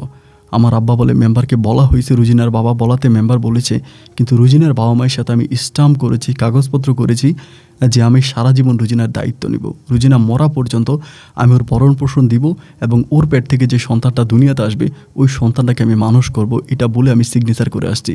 আমি তখন বললাম তো তোমাকেও ওখানে যাইতে বলছে কে, দায়িত্ব বা নিতে বলছে কে, ওইখানে গিয়ে সিগনেচার করতে বলছে কে? আমি তোমাকে বললাম যে বাবা তুমি আমার সাথে চলো, আমি বিয়ে করবো রোদেলাকে, সেখানে তুমি আমার সাথে না গিয়ে বিকালবেলা ওই পাগলা বাড়িতে রুজিনার বাড়িতে গেছিলা কেন? আমার আব্বা বলে, আমি দুপুরবেলা বাজার থেকে আসার সময় পাগলা বাড়ির দু একজন মানুষ তো ভালো আছে, তাদের সাথে আমার দেখা হয়। তারা আমারে বলল যে হুজুর ওই পাগলা বাড়িতে একটু চলেন, আপনার সাথে আমাদের একটু কাজ আছে। তা কি বললো, তারা আমাকে বুঝাই শোনায় নিয়ে গেছে, আমি তো জানি না। এবং সেই বাড়িতে নিয়ে যাওয়ার পরে রুজিনাকে সামনে রেখে রুজিনার বাবা মামার সামনে বসে আমাকে বলে যে আপনি তো একজন হুজুর মানুষ, আপনি একজন দিনদার ফরাজগার মানুষ, আপনি দুনিয়াবি আলোচনা করেন, এখন আপনি বলেন যে আমার মেয়ের পেটে বাচ্চা দিয়া আপনার ছেলে সে জায়গায় বিয়ে করতে চলে গেছে, এখন এটা কি সম্ভব নাকি? আমি তখন বললাম যে না, এটা তো সম্ভব না, আমার ছেলে তো এটা অন্যায় করছে। পরে তারা বলতেছে ছেলে যেহেতু অন্যায় করছে, আপনি ছেলেকে ওই বাড়ি থেকে নিয়ে আসেন, ছেলেকে ওই বাড়ি থেকে এনে আমার মেয়েকে বিয়ে করান। আমি তখন সেখানে রুজিনার বাবা মাকে বললাম, এগুলো আমার বাবা আমাকে বলতেছে, যে আমি তখন রুজিনার বাবা মাকে বললাম যে এটা কী ধরনের কথা আপনারা বলেন, একটা মেয়ে বিয়ের আগে কেন একটা ছেলের সাথে অবৈধ সম্পর্ক করবে? অন্যায় যদি আমার ছেলেও করে, এতে তো আপনার মেয়েও করেছে। আমার ছেলের অপরাধ যতটুকু, আপনার মেয়ের অপরাধ কিন্তু তার চেয়েও কম না। এই মেয়েটা কেন বিয়ে ছাড়া এই ছেলেটার সাথে ঘুমাইলো? যাই করার করছে, আজকে আমার ছেলের বিয়ে, সে অলরেডি বিয়ে করার জন্য শ্বশুরবাড়িতে চলে গেছে। সে জায়গা থেকে আমার পক্ষে আমার ছেলেকে ওখান থেকে আনা সম্ভব না। আমি এটা নিয়ে আপনাদের সাথে পরে কথা বলবো। এই কথা বলে যখন আমি এখান থেকে উঠে যাচ্ছিলাম, তখনই পাগলাবাড়ির মানুষগুলো আমাকে জড়ায় ধরে, আমাকে ধরে বলে ছেলে বিয়ে না করলে কী হয়েছে, তুই এখন এই মেয়েকে বিয়ে করা লাগবে। আমি তখন বললাম ওমা এটা কি বলেন? তারা সবাই বলে হ্যাঁ, তুই এখন এই মেয়েকে বিয়ে করবি, এবং বিয়ে করার পরে মেয়ের পেটে যে বাচ্চা আছে ওই বাচ্চার বাবা যে তোর ছেলে, এটাও আমরা সবাইকে বলবো। তোর যত মান সম্মান যত যা আছে সব কিছু আমরা মুহূর্তের ভিতরে ধূলিসাৎ করে দেব, আমরা কাউকে জানাবো না। তুই ছেলে দিছে পেটে বাচ্চা, এবং আমরা লোকের কাছে বলবো যে তুই এই মেয়ের সাথে ধরা খাইছিস, তুই ধরা খাইছিস রাতের বেলা, ধরা খাওয়ার পরে তোর সাথে এই মেয়ের বিয়ে আমরা পড়াই দিব, এবং লোকের কাছে বলবো যে মেয়ের পেটের যে বাচ্চা আছে ওই বাচ্চার বাবা তোর ছেলে, ছেলের বাচ্চা পেটে নিয়ে তুই এই মেয়েকে বিয়ে করছিস, এটা বলে আমরা এলাকাতে রটাই দিব, তুই যাতে আত্মহত্যা করা ছাড়া কাউরে মুখ না দেখাইতে পারোস। আমি তখন পড়ে গেলাম মানে পুরো বিপাকে, কারণ পাগলাবাড়ি মানুষের মাথায় তো কোনো বুদ্ধিশুদ্ধি নেই। তারা যে কোন সময় কি করে বা কোন সময় কোন সিদ্ধান্ত নেয় তারা এগুলো নিজেরাও জানে না। আমি তখন বললাম যে আপনারা এইভাবে আমাকে বিপদে ফালাইন না। তারা বলে যে তোরে এখন আমরা মেয়ে সহ ধরছি, এটা এলাকার মানুষের কাছে বলবো, বলে তোরা আমরা জোর করে এখন বিয়ে করাবো, বিয়ে করাইয়া পুরো এলাকাতে ঢোল পিটাইয়া বলবো। আমি তখন পাগলাবাড়ির লোকগুলার হাতে পায়ে ধরে কান্নাকাটি করলাম অসহায়ের মতো। তারা তখন আমার মোবাইল ফোনটা নিয়ে গেল, আমার মোবাইলটা তারা বন্ধ করে দিল। তুই যেহেতু বারবার আমার মোবাইলে কল দিচ্ছিস, এই জন্য তারা মোবাইলটা নিয়ে তারা বললো যে আপনাকে এখনকার মধ্যে সিদ্ধান্ত নিতে হবে, কারণ এই মেয়ের জীবন তো এইভাবে নষ্ট হতে পারে না। আপনার ছেলে আরেকটা বিয়ে করছে, আরেকটা বিয়ে করে এই মেয়ের পেটেও বাচ্চা দিছে, এই মেয়ের পেটে বাচ্চা দিয়ে আরেকটা মেয়েকে বিয়ে করলো, এটার দায়ভার তো আপনাকে নিতে হবে, আপনি তো তার বাবা। পরিশেষে আমি বললাম যে ঠিক আছে, আমার ছেলে যদি এই মেয়েকে বিয়ে করে তাহলে তো ভালো, ছেলে বিয়ে করবে, আর ছেলে যদি বিয়ে না করে তাহলে এই মেয়ের সারা জীবনের ভরণ পোষণের দায়িত্ব আমি নিলাম, এবং আমি এই মেয়েকে সিগনেচার দিব স্ট্যাম্পে যে ও মরণ পর্যন্ত ওর ভরণ পোষণ এবং ওর পেটের যে সন্তান, ওই সন্তানের দায়িত্ব আমি নিব। এবং সেখানে তারা আমাকে একটাই অনুরোধ করলো, অন্য কারো কাছে না, শুধুমাত্র মেম্বারের কাছে আপনি স্বীকার করবেন যে আপনি ওরে বিয়ে করছেন, আর কারো কাছে বলা লাগবে না। আমি বললাম তো এটা যদি আমি বলি মেম্বারের কাছে, তাইলে তো আমার ছেলে আর এই মেয়েকে বিয়ে করতে পারবে না, আমার ছেলে তো আর এই মেয়েকে বিয়ে করা সম্ভব না। এখন আমি যদি এটা মেম্বারের কাছে গিয়ে বলি যে এই মেয়েকে আমি বিয়ে করে ফেলছি, এই মুহূর্তে রুজিনার বাবা বলে যেই ছেলে আমার মেয়ের পেটে বাচ্চা দিয়ে অন্য একটা মেয়েকে বিয়ে করে ফেলতে পারে, ওই ছেলের কাছে তো আমি এমনিও আমার মেয়ে দিব না, এমনিও আমার মেয়ে দিব না। তার কারণ হচ্ছে ওই ছেলে আমার মেয়েকে মেরেও ফেলতে পারে, দেখা যায় রুজিনাকে বাবর মেরেও ফেলবে, এই জন্য আমি আমার মেয়েকে ওই ছেলের কাছে পাঠাবো না। কিন্তু শুধুমাত্র আপনি স্টাম্পের উপরে সিগনেচার করে সারা জীবন আমার মেয়ের ভরণ পোষণ দিয়ে যাবেন, লোকে বলবো আমি মেয়ের বিয়ে দিনে এই করি নাই সেই করি নাই। আপনি শুধু একজন মানুষের কাছে আপনি স্বীকার করবেন যে আপনি বিয়ে করছেন, আর কারোর কাছে স্বীকার করার দরকার নেই। যার জন্য তারা আমাকে কিডন্যাপ করে আমার মুখ থেকে জোর করে ওই মেম্বারের সামনে বাইর করেছে যে আমি রুজিনাকে বিয়ে করছি, কিন্তু আদৌ তো আমি রুজিনাকে বিয়ে করি নাই, কিন্তু তার সন্তানের দায়িত্ব নিয়েছি, রুজিনার দায়িত্ব নিয়েছি। আমি তখন বাবারে বললাম যে বাবা তুমি যে কোন ফাঁসানে ফাঁসলা, এটা তুমি কেন করলা? তুমি কি জানো এই রুজিনার পেটের বাচ্চাটা কিন্তু আমার না, আমার জন্মদাতা, মানে আমার জন্মদাতা না, আমার ওই বাবা। তখন আর আমাকে বিশ্বাস করো না, আমাকে বলে যে তোর বাবার চরিত্র খারাপ ছিল, তুই যে বাবার উরুতে দুনিয়াতে আসছিস, ওই বাবা নেশা করতো, বিভিন্ন মেয়েদের কাছে যাইতো, খারাপ কাজ করতো, আমি তোর মায়ের মুখে সব শুনেছি, তো সেই লোকের রক্ত তো তোর গায়ে আছে, তুই ভালো হবি কেমন করে? তোরে আমি যতই ভালো করার চেষ্টা করি তুই তো ভালো হবি না, কারণ তোর গায়ে তোর অবৈধ বাবার রক্ত আছে। আমি তখন বললাম, বাবা তুমি এটা অন্যায় করছো, তুমি এটা অপরাধ করছো, তুমি তোমার অন্যায় অপরাধের শাস্তি তুমি পাবা। এই বলে বাবার সাথে তখন আমার একটা মোটামুটি একটা মুখ কালাকালি হয়ে গেল। এবং এই ঘটনার সূত্র ধরে আমার মা তখন অসুস্থ হয়ে গেল। এবং অসুস্থ হতে হতে হতে হতে একটা পর্যায়ে আমার মা প্রায় মাস দেড়েকের ভিতরে আমার মা এন্তেকাল করে ফেললো, আমার আম্মু মারা গেল। মানে এই ঘটনাটার পরে আম্মুর খাওয়া দাওয়া বন্ধ, ঘুম বন্ধ, কারোর সাথে কথা বলে না, কারোর সামনে যায় না, সারাক্ষণ খালি কান্নাকাটি করে, সারাক্ষণ কান্নাকাটি করে। এবং এই কান্নাকাটি করতে করতে একটা পর্যায়ে আমার আম্মু হার্ট অ্যাটাক করে মারা গেল। এবং আম্মু মারা যাওয়ার পরে আম্মুকে তখন দাফন কাফন করে দিলাম, আম্মুর দাফন হয়ে গেল। আব্বু তখন একটু অন্যরকম হয়ে গেল, আগের মতো মাহফিলও যায় না, ওয়াজে যায় না। এবং এই বিষয়টা যদিও অত বেশি লোকের মাধ্যমে ছড়াই নেই, তবে দু একজন লোক তো জানে যেরকম কিছু একটা ঘটছে। আমার আব্বা পাগলা বাড়ির লোকেরা আসে, রুজিনার বাবা মা তাদেরকে টাকা পয়সা দেয়, রুজিনার জন্য চাউল ডাউল পাঠায়, এগুলো করে। এরকম করতে করতে এরই মাঝে কিন্তু রুজিনার ঘরে একটা মেয়ে সন্তান হয়ে গেছে, একটা কন্যা সন্তান হয়েছে। যদিও এই কন্যা সন্তানের বাবা আমিও না, বা এই কন্যা সন্তানের বাবা কিন্তু ওর চাচাতো ভাই, বাট এটা কিন্তু এখন আর কেউ বলে না, আমার আব্বাও বলে না। এইভাবে আমি তখন এই রোদেলাকে নিয়ে আমার বাবার বাড়িতে থাকতেছি। এভাবে সময়গুলো কাটতে কাটতে রোদেলা আমার বাবাকে খুব বেশি একটা সহ্য করতে পারতো না। মানে আব্বাকে সহ্য করতে পারতো না এই কারণে যে আব্বা এই বয়সে কেন রুজিনার সাথে জড়াইলো, বা আব্বার তো অন্যায় করছে, আব্বা কেন রুজিনার বাড়িতে গেল, এটাই তো অপরাধ। এই জন্য রোদেলা আমার আব্বাকে ঠিকমতো খাবার দাবারও দিত না, আব্বুর সাথে খুব একটা কথা বলতো না। আব্বুরও বয়স বেড়ে যায়, বয়স ভরে যাওয়ার পরে আব্বু তখন হুট করে সিদ্ধান্ত নিয়ে নিল, জানি না কেন আব্বা এই সিদ্ধান্ত নিল। আব্বা সিদ্ধান্ত নিল রোদেলা এইকে রুজিনাকে এবং রুজিনারের মেয়েকে আমার আব্বা আমাদের বাড়িতে নিয়ে আসবে এবং রুজিনাকে আইনত বিয়ে করে আনবে। তখন আমি বললাম যে এটা কী ধরনের কথা, মানে আমার আব্বা দু একজন লোককে বললো এবং তারা আমাকে জানাইলো। আমি তখন আব্বাকে ডিরেক্টলি বললাম যে আব্বা এটা তুমি কেন করতেছো, তুমি যথেষ্ট পরিমাণের ভালো একজন মানুষ, এলাকার মানুষ তোমাকে এত সম্মান করে, শ্রদ্ধা করে, আমাদের বাড়ির মাওলানা বাড়িতে তুমি পরিচিত একজন মানুষ, তুমি এই কাজটা কেন করবো আব্বা? এরপরে কি আর মানুষ তোমাকে দেখতে পারবে, তোমার সাথে কথা বলবে? আমার আব্বা বলে কেউ আমাকে দেখতে পারো, কেউ আমার সাথে কথা বলুক, এসবের আমার আর প্রয়োজন নেই। আমি বিয়ে করব, আমি কথা দিছি আমি রুজিনাকে বিয়ে করব, যেহেতু আমি ওই সময়ই কথা দিছি, আমি তার ভরণ পোষণ দিচ্ছি, তার খাওয়া দাওয়া আমি করাইতেছি, তার বাচ্চার দায়িত্ব আমি নিছি, তাহলে ওরা আমি বউ বানায় আমার বাড়িতেই নিয়ে আসি। নিয়ে আসার পরে ও আমার দেখাশোনা করবে, আমার খোঁজ খবর নেবে, আমার সব কিছু করবে, এটা আমার জন্য আরও ভালো না? আর তুইও তো আমারে বললি যে রুজিনের সাথে তোর কোনো সম্পর্ক হয় নাই এবং রুজিনের যে বাচ্চারা আছে এটা তোর বাচ্চা না, সুতরাং রুজিনাকে বিয়ে করতে তো আমার আর কোনো বাধা নাই, আমি ওকে বিয়ে করতেই পারি। যদি সত্যি রুজিনের সাথে তোর কোনো সম্পর্ক হইতো, রুজিনের পেটের যে বাচ্চা দুনিয়াতে আসছে ওই বাচ্চার বাবা যদি তুই হইতি, তাহলে আমি রুজিনাকে বিয়ে করলে আমি শরীয়তে আটকায় যেতাম, কিন্তু এখন তো আমি শরীয়তে আটকাবো না, আমি একটা বিয়ে করতেই পারি, যেহেতু আমার বউ মারা গেছে। যতভাবেই বাবাকে বোঝালাম, শরীয়ত দিয়ে, মাগফিরাত দিয়ে, বাবার বন্ধু বান্ধবদেরকে দিয়ে ধরলাম, বুঝাইলাম, কেউ বাবাকে বুঝাইতে পারলো না। বাবা কারো বুঝে নিল না। বাবা তখন সম্পূর্ণ নিজের ইচ্ছায়, নিজের যুক্তিতে আমার আব্বা তখন এই রুজিনা, তার বাচ্চাটা সহ রুজিনাকে বিয়ে করে নিয়ে আসা বাড়িতে। তা যে বাড়িতে যে রুজিনার সাথে আমার এত ঘটনা ঘটলো, এত কাহিনী হলো, সেই বাড়িতে রুজিনা চলে আসছে। তারপর তো রুজিনার চেহারার দিকে চাওয়া আমার প্রশ্নই ওঠে না। আমি রুজিনার চেহারার দিকে তাকাই না। এবং রুজিনা তখন সবার কাছে, মানে এমনি অমনি সবার কাছে আমার সম্বন্ধে, আমার বউ সম্বন্ধে, রোদেলা সম্বন্ধে খারাপ কথা বলতে শুরু করে, যে রোদেলা খারাপ, রোদেলা এই, রোদেলা সেই। মানে রোদেলার সাথে কোনোভাবেই রুজিনার অ্যাডজাস্টমেন্ট হচ্ছিল না।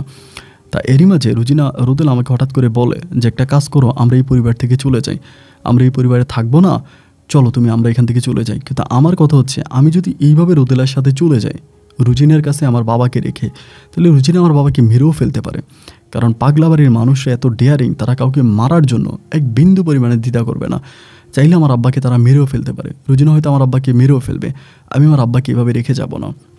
এবং কিছু কিছু বিষয়ে আমি তখন রুজিনার উপরে সাপোর্টও নিতাম, যে না থাক, রুজিনা যেহেতু আসে, আমার আব্বাকে বিয়ে করছে, আমার সৎমা হিসাবে থাকুক না আমাদের পরিবারে। কিন্তু আমার বউ রোদেলা এটা মানতে পারতো না।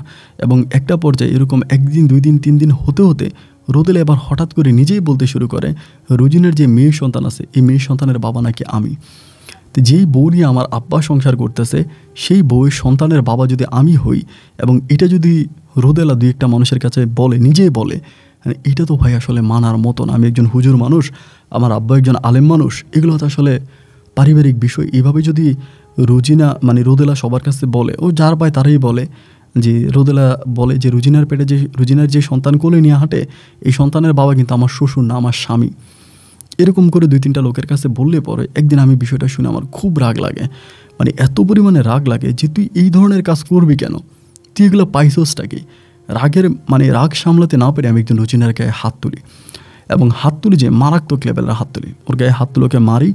মারার পর ও তখন ওর বাবাকে ফোন দেয়, ওর বাবা তখন আসে, আইসে ওর বাবা আমারে গালাগালি করে, যে তুই এটা কেন করলি, কেন আমার মেয়ের গায়ে হাত দিলি, তুই আর তোর বাবা কলঙ্কিত, তোর বাপে খারাপ। মানে আমার শ্বশুরই আমার আব্বাকে গালাগালি করে, আমার আব্বার চরিত্রে সমস্যা আছে, আমার আব্বা খারাপ চরিত্রের লোক, আমার আব্বা এই, আমার আব্বা সেই, মানে আমার আব্বাকে নিয়ে যত ধরনের বাজে নোংরা কথা আছে সমস্ত কথাবার্তাগুলো আমার শ্বশুর তখন বলে আমার কাছ থেকে রুজিনাকে তখন রোদেলাকে তখন তিনি নিয়ে যায়।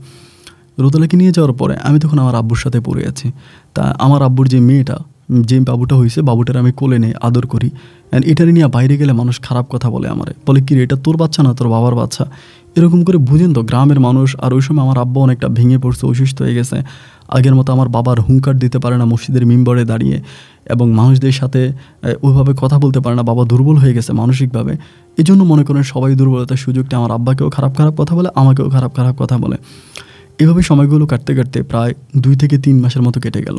এরপরে রুজিনার ঘরে কিন্তু আর কোনো নতুন করে সন্তানাদি হলো না। আমার আব্বার সাথে তার সম্পর্ক কি একই ঘরে থাকতো সব কিছু, কিন্তু আমি যতটুকু অন্য মহিলাদের সাথে জানতে পারতাম আর কি, মহিলাদের মুখ থেকে শুনতে পারতাম, এই রুজিনার সাথে আমার আব্বার কোনো শারীরিক সম্পর্ক হতো না, বা এটা রুজিনা করতো না, আমার আব্বাও করতো না, জাস্ট আমার আব্বা শুয়ে থাকতো অতটুকুই।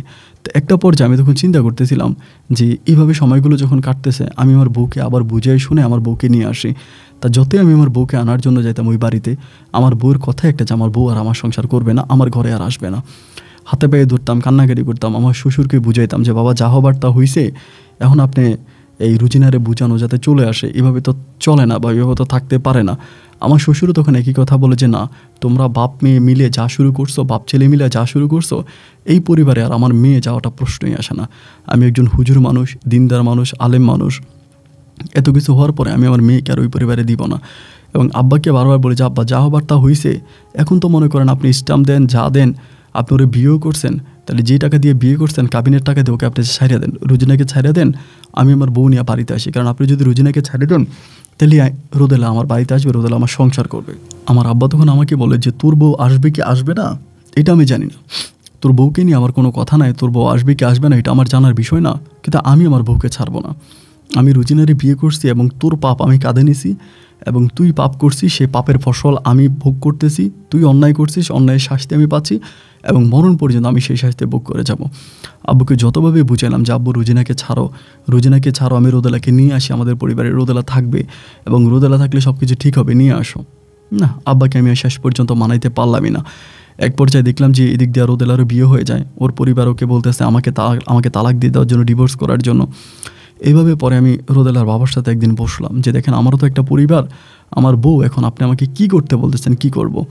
উনি আমাকে বলে তুমি যদি ডিরেক্টলি আমার পরিবারে চলে আসো, ঘরজামে হিসাবে থাকো, আমার একটা মসজিদ আছে ওইখানে ইমামতি করবা, নামাজ পড়াবা, দিনের পথে চলবা, তাইলে তুমি চলে আসো, এখানে চলে আসো, আমার বাড়িতে চলে আসো, আমার এখানে থাকবা। তখন আমি বললাম যে কী রে, কী বলে, ওইখানে গিয়ে থাকবো। এখন আব্বুর সাথেও তো কোনোভাবে আব্বুকে মানাইতে পারতেছে না। আব্বু ওই রুজিনা যা বলে তাই শুনে, রুজিনার কথায় উঠে বসে, আমার কোনো কথা মূল্যায়ন করে না, আমার কোনো কথা শুনে না, আমি কোনো কথা বললে আমার সাথে উল্টা এই করে, আমার সাথে খারাপ ব্যবহার করে।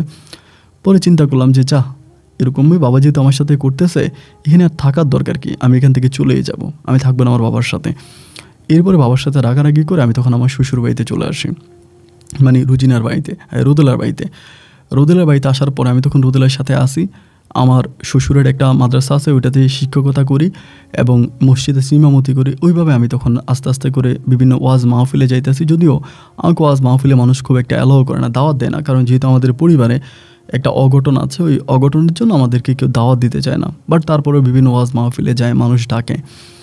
তা ওইখান থেকে তখন আস্তে আস্তে করে দিনগুলো কাটতে কাটতে হঠাৎ করে মানুষের মুখে শুনতে পাইলাম আমার আব্বা নাকি অনেক অসুস্থ হয়ে গেছে। এখানে আমার ঘরে একটা পুত্র সন্তানও হয়েছে, রোদেলার ঘরে আমার পুত্র সন্তানটা হয়েছে, আমার আব্বা আসে নাই। আব্বাকে বলছিলাম যে আব্বা এসে তুমি একটু দেখা যাও, আমার আব্বা আসলো না। এবং তারই প্রায় বছর 2 পরে, 2 থেকে 3 বছর হবে এরকম, আমার বাবা খুব অসুস্থ হয়ে যায়, গুরুতর অসুস্থ। তা গুরুতর অসুস্থ হয়ে যাওয়ার পর আমি তখন আমার আব্বাকে দেখার জন্য যাই। আব্বা তখন বাড়িতে, মানে আব্বাকে দেখতে গিয়ে আমার কাছে মনে হয় যে আমার চোখের পানিগুলো তখন আমি ধরে রাখতে পারি নাই। মানে আমার আব্বা মানে মনে হয় যেন পায়খানা করে নিজের পায়খানা খেয়ে ফেলে। তার ঘরের মধ্যে এত গন্ধ, প্রস্রাব পায়খানা মিলে, ঘরটা দেখে আমার তখন চোখে পানি চলে আসে যে কিরে আমার আব্বার ঘরের এই অবস্থা কেন। আমি ঘরটা পরিষ্কার করতে যাই, আমার আব্বা আমারে বাধা দেয় যে তোর এটা পরিষ্কার করা লাগবে না, তুই যা এখান থেকে, তোর জন্য আমার এই অবস্থা। এমন করতেছে, আমি আব্বারে কোনো কথা বলে আব্বা শোনে না। এরকম করতে করতে আমার আব্বার হঠাৎ করে একটা রোগে আক্রান্ত হয়ে যায়। একটা বড় ধরনের অপারেশন করতে হবে, আমার আব্বার একটা রোগ দেখা দেয়। তা অপারেশনের জন্য কিন্তু আমার কাছেও টাকা নাই, আমার আব্বার কাছেও খুব বেশি একটা টাকা নাই। তাই না থাকার পরিশেষে আমি আব্বারে বললাম যে আব্বা একটা কাজ করেন, এভাবে আপনি অসুস্থ অবস্থায় পড়ে আছেন, অসুস্থ অবস্থায় থাকতেছেন, তা এত কিছু তো করার দরকার নেই, আপনি কিছু জমি বিক্রি করেন, কিছুটা জমি বিক্রি করে আমি আপনার চিকিৎসাটা করে আপনাকে ঢাকায় নিয়ে বড় ডাক্তার দেখাই, আমি চিকিৎসা করাই। রুজিনা বলতেছে তোমার মতো ছেলে থাকতে তোমার বাপের কেন ঢাকায় নিয়ে যে এই জমি বিক্রি করতে হবে, তুমি চিকিৎসা করাও। তা ভাই আপনারা তো যারা বুঝেন, মসজিদে মাদ্রাসায় চাকরি করলে একটা মানুষের কয় টাকা বা বেতন পায়, যে টাকা বেতন পায় ওই টাকা দিয়ে বউ বাচ্চা নিয়ে চলতেই মোটামুটি অনেক কষ্ট হয়ে যায়। তার উপরে আবার আব্বাকে ডাক্তারের কাছে নিয়ে যাওয়া, ঢাকাতে নিয়ে আব্বাকে ডাক্তার দেখানো, এটা তো আমার পক্ষে সম্ভব হবে না।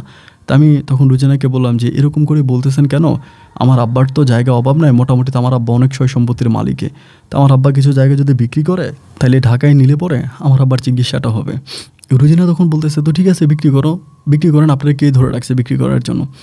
এবারে ভাই যখন আমি আব্বার জমির খতিয়ান, দলিলপত্র এগুলো সব কিছু বের করতে গেলাম, সেখানে গিয়ে আমি দেখলাম যে আমার আব্বার স্থাবর সমস্ত সম্পত্তি আমার আব্বা রুজিনার নামে লিখে দিছে, সব কিছু রুজিনার নামে লিখে দেওয়া। এগুলো দেখার পরেই, এবং রুজিনা ওই জমিগুলা তার নাম থেকে নিল তার বাবার নামে, তার বাবার নাম থেকে তার মামার নামে সে নিয়ে গেছে। মানে সে জমিগুলো নেওয়ার পরে সে আরও 3টা দলিল করছে, এবং মূলত জায়গার মালিক এখন তার মামা। আমার বাবার যে ঘরটা আছে ওই ঘর বিটাটাও। পরে আমি চিন্তা করলাম যে কিরি এটা কী ধরনের কথা এবং এটা কেন। আমি তখন রুজিনাকে ধরলাম যে এটা আপনি কেন করলেন, আমার আব্বার সম্পত্তি আপনি কেন নিলেন। তিনি তখন বলে, রুজিনা তখন বলে আপনার আব্বা ইচ্ছে করে আপনার আব্বার সয় সম্পত্তি আমার নামে লিখে দিছে। আমি বললাম কেন, আমার আব্বা ইচ্ছে করে কেন আপনার নামে আমার আব্বার সয় সম্পত্তি লিখে দিবে, আমার আব্বা কি পাগল? বলে না, আপনার আব্বা বলতেছে মৃত্যুর পরে যাতে আপনার আব্বার কোনো সয় সম্পত্তির মালিক আপনি না হন, যেহেতু আপনার আইডি কার্ড, আপনার ঠিকানা সমস্ত কিছু আপনার আব্বা নিজের নামে করছে, যদিও আপনি তার সন্তান ছিলেন না। তাই আপনি যে এত বড় অন্যায় করছেন, আপনার বউকে দিয়ে আপনার আব্বাকে শাস্তি দিয়েছেন, বা আমাকে নিয়ে আপনি এরকম খেলা খেলছেন, যার জন্য সে মরার পরে যাতে তার কোনো সম্পত্তির মালিক আপনি হতে না পারেন, এই জন্য আপনার আব্বা তার সমস্ত সম্পত্তি আমার নামে লিখে দিছে। এটা সত্যতার জন্য যখন আমি আমার আব্বাকে জিজ্ঞেস করেছি, আব্বা রুজিনা যে কথাগুলো বলতেছে যে তুমি নাকি ইচ্ছে করে তার নামে সম্পত্তি লিখে দিছ, এটা কি সত্য? আমার আব্বা সত্য কি মিথ্যা কিচ্ছু বলে না। আমি বলি বাবা তোমার কাছে অনুরোধ করতেছি, তুমি আমার কাছে বলো যে সম্পদটা কি সত্যি কি তুমি রুজিনার নামে লিখে দিছ, তুমি কি রুজিনার নামে লিখছো কি না, তুমি আমাকে এটা বলো। আমার আব্বা তখন কোনো কিছুই বলে না। এরকম করে দেখলাম যে একটা সময় আমার আব্বা মানে একদিন আসলে কষ্টের কথা কিভাবে বলবো, আমি মাদ্রাসা থেকে আসতেছি, আমার আব্বা তখন রাস্তার পাশে হাঁটতেছে এবং লোক পাইতেছে, মানুষ পাইতেছে, ওদের কাছে ভিক্ষা চাইতে আছে যে খাবার খামো টাকা দে, খাবার খামো টাকা দে। আমার দিকে তখন লজ্জায় মুখ লুকিয়ে ফেলে, আমার সামনে আর আসে না। আমি মানে এত যে কষ্ট পাইছি বলার মতো না। আমি কোনো কিছু দিলে আমার বাবা খায় না, আমি বাজার করে দিলে, আমি টাকা দিলে আমার বাবা খায় না, এবং আমার বাবা যে ঘরটাতে থাকে সেই ঘরটাতে আমি যদি যাই আমার কাছে মনে হয় যে এটা একটা দোজকখানা। এত পরিমাণে নোংরা পরিবেশ, এত পরিমাণে নোংরা এবং এত পরিমাণের খারাপ অবস্থা এই ঘরটার, এই ঘরের বর্ণনা দিয়ে আমি শেষ করতে পারবো না। এবং করোনা ভাইরাস গেল, এই ভাইরাসও আমার আব্বাকে কেউ দুমুঠো ভাত দেয় নাই। বাড়ির একটা কুকুর মোটামুটি যে দুমুঠো ভাত খেতে পারে, আমার আব্বা ওই দুমুঠো ভাতও কিন্তু আমার আব্বার জুটে না। আমার আব্বা এখন গোপনে গোপনে বাড়ি থেকে বের হয়ে মাঝে মাঝে বিভিন্ন জায়গায় গিয়ে ভিক্ষা করে, মানে সাদা চাদর দিয়ে মুখ পেঁচে তারপর বিভিন্ন জায়গায় ভিক্ষা করে, এগুলো আমার কাছে খোঁজখবর আসে। এবং আমার আব্বার যে জায়গায় সম্পত্তি আছে এগুলো সবই এই যে রুজিনা তার মামার নামে লিখে দিছে, ওই মামা ওইগুলো রুজিনার নামেও ফিরিয়ে দেয় নেয়। মামা এগুলো বুক দখল করতেছে এবং রুজিনার ভরণ পোষণ দিতেছে, খাওয়া দাওয়া দিচ্ছে। রুজিনাকে টুকিটাকে টাকা পয়সা দিলেও আমার বাবাকে কোনো টাকা পয়সা দেয় না। এবং রুজিনার বাবা, রুজিনার মামা মিলে আমাদের ওই সম্পত্তিগুলো সবগুলো চাষবাস করতেছে, তারাই এগুলো নিচ্ছে।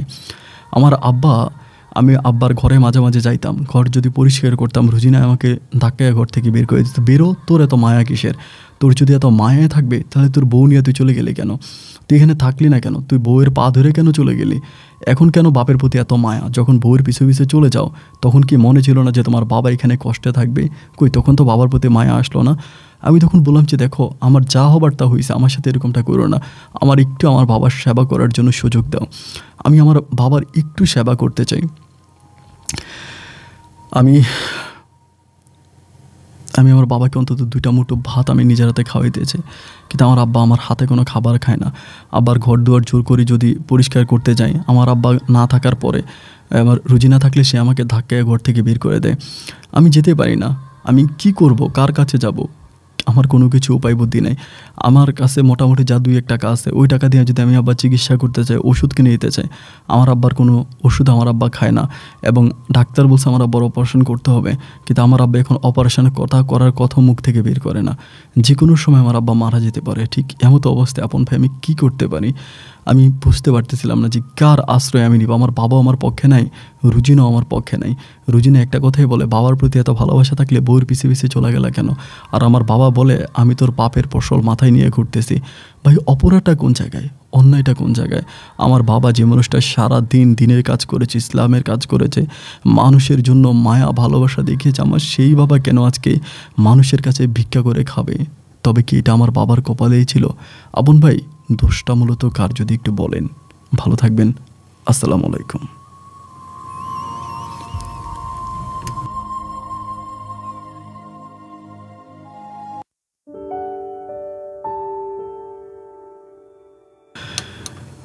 চরম দুঃখজনক বিষয় হচ্ছে, এই গল্পটা প্রচার করার প্রায় মাস 4 পরে, 4 মাস পরেই তার বাবা মারা যায়।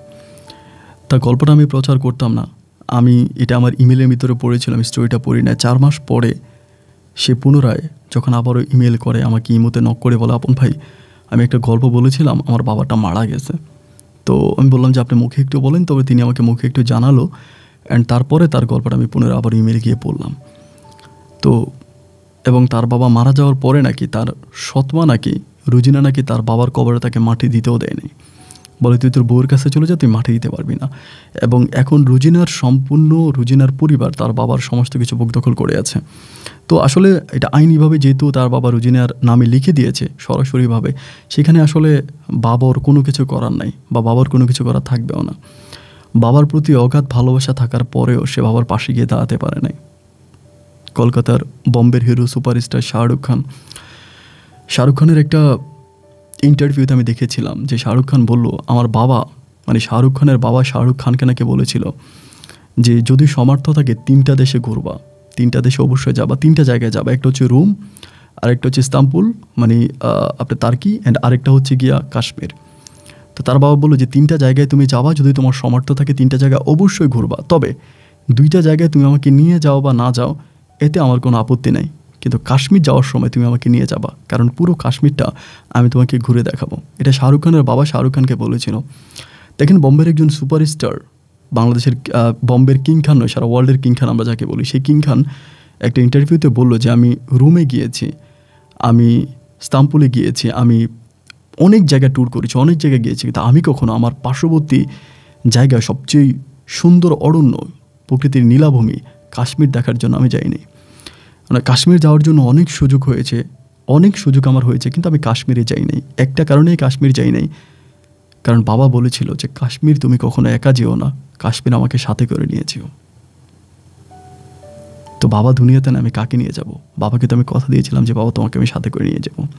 শাহরুখ খানের ওই কথাটা আমার হৃদয়ে দাগ কেটেছে। এবং আজকের গল্পের বাবর ভাই, আসলে জানি না অন্যায়টা কার, এই গল্পের অন্যায় দোষ আমি কাকে দিব? রুজিনা তো ক্রিমিনাল ছিল সেটা শুরু থেকেই, কিন্তু বাবর এবং তার বাবা দুজনের মাঝে অপরাধীকে সেটাই আমি বুঝতেছি না। যাই হোক বন্ধুরা, আমি অনুরোধ করব যারা গল্পটা শুনেছেন, গল্প থেকে যদি কিছু শিখে থাকেন আপনার বাস্তব জীবনে, এটা আপনি কাজে লাগাবেন, তবেই আমার গল্প বলা সার্থক। সবাই ভালো থাকবেন, সুস্থ থাকবেন, এই শুভকামনায় আজকের মতো এখানেই বিদায়। আপনাদের সাথে আমার দেখা হবে অন্যদিন অন্য কারো বাস্তব জীবনের গল্প নেই। সে পর্যন্ত সবাই ভালো থাকবেন আর সুস্থ থাকবেন। আল্লাহ হাফেজ অ্যান্ড আসসালামু আলাইকুম।